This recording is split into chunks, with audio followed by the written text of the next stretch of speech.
Okay guys, good morning. At time check, it is 1:28 in the morning, September 2, 2025 of course. Sa bare months na.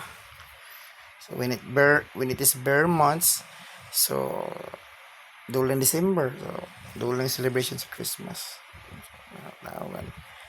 Okay, I'm gonna discuss the the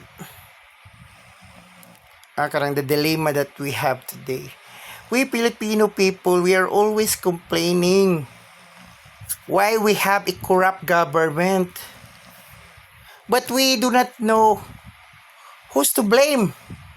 It is us. Very simple.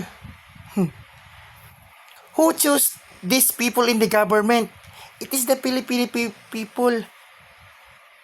It is us who chose and placed these people during election.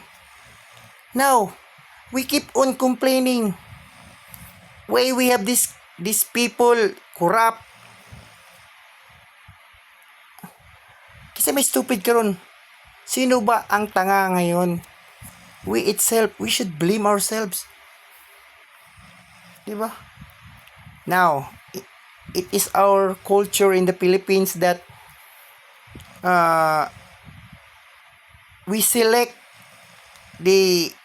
our representatives or even the president based on popularity. Very suck. No, my Lord God. Kapit akong globat. Oh, di ba? Oh.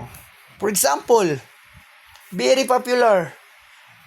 The former deposed president Joseph Estrada. He was even now he's very popular. Now, if he was not popular, do you think that siya ang ma-presidensya? No!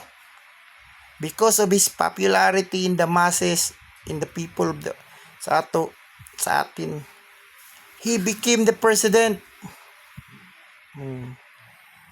We are very stupid. Every election, we have the opportunity to select the best people that for us that could serve us better, not the corrupt not corrupt officials, but still we choose the other